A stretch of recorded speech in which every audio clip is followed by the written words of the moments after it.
Many young entrepreneurs dream of the day they'll be able to buy their first luxury vehicle. They put in long hours, answering emails at dawn and skipping nights out to work instead. They believe it will all be worth it when they smell that new car scent, hear those tires on the road, and feel the wind whipping through their hair, if it's a convertible, that is. Luxury cars are prized possessions and an end goal for many. Some people even collect them like baseball cards, setting up million-dollar garages to keep them safe from the elements. So it's no wonder why the Dubai supercar graveyard is a tragic sight for so many. Thousands upon thousands of million-dollar cars collect sand in the unbearable desert heat, their engines being destroyed with every passing day and not a single owner in sight. Today we're going to talk about how the Dubai supercar graveyard came to be, what cars can be found inside it, and mourn the fact that we can't rescue them all. On average, 2,000 to 3,000 cars are abandoned in Dubai every single year, and these aren't just Honda Civics. These are Porsches, Ferraris, Rolls Royces, and Lamborghinis just wasting away on the streets. But buckle your seatbelt because we'll dive into some of the specific cars a little later, including one that's worth over $6 million.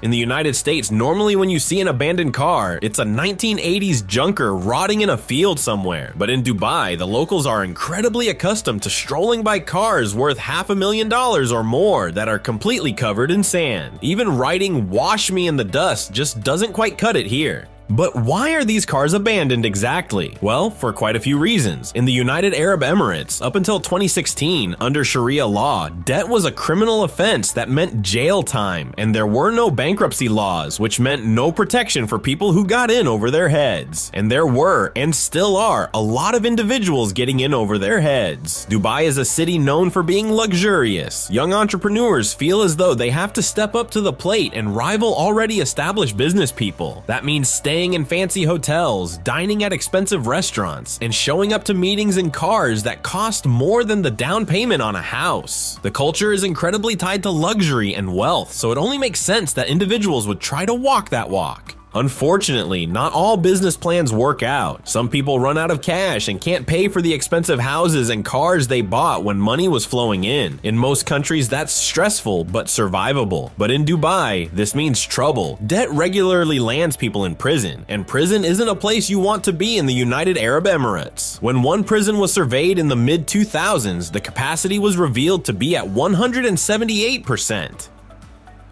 Foreign nationals made up 92% of the prison population, many of whom were once business people looking to make a fortune in Dubai.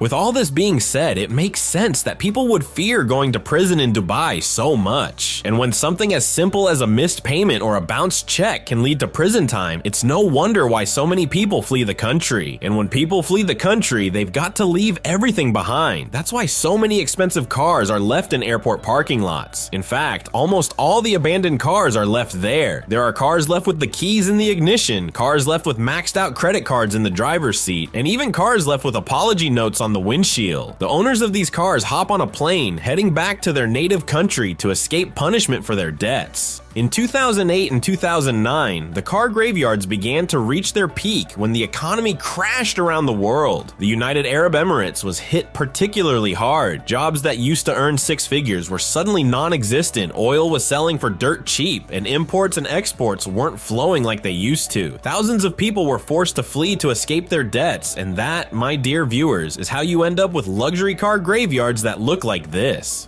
You may wonder why people in debt didn't just sell their cars, but unfortunately, owners can't transfer ownership of the cars until the loan is paid off. Because of that, after these unpaid cars are abandoned, they can sit in parking lots for 5, 10, even 15 years before anything happens to them. Cars are only moved if they are obstructing traffic or creating a hazard, which means they often clog up parking lots and shopping centers around the country. Some of these cars are taken and auctioned off. Cars that once sold for $250,000 are sold at auctions for pennies on the dollar. People flock to these auctions, but they aren't always in luck. Many of the cars have been sitting in the sand so long their engines are downright inoperable.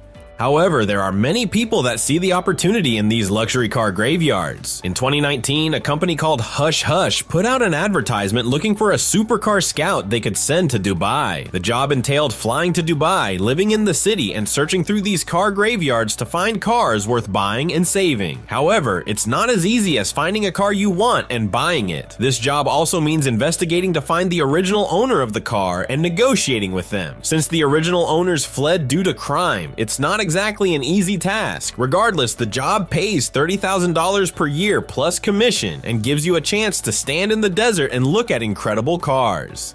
And what cars are in this graveyard exactly? Perhaps the most well-known car of all is the Ferrari Enzo, which to this day is wasting away in a garage in Dubai. There were only 400 Ferrari Enzos ever made between 2002 and 2004, making it one of the most sought-after cars in the world. The final Ferrari Enzo ever made sold at an auction for $6.6 million, and almost all of them sell between $2 to $3 million. So how did a Ferrari Enzo get dumped in Dubai? Well, it was left behind by a British expat who started working in Dubai. As the economy crashed, he fell into debt and ended up leaving his entire life behind in the city, including the car worth millions of dollars. For years, the car was sitting by the airport out in the sun, but more recently, it was moved to an indoor facility. And though I've asked around, there's no word on it being auctioned off anytime soon. The two-seat luxury vehicle has a minimalist interior and plenty of impressive hardware, with a top speed of 221 miles an hour and the ability to go from 0 to 60 in 3.14 seconds. It is truly tragic to see it wasting away in a garage.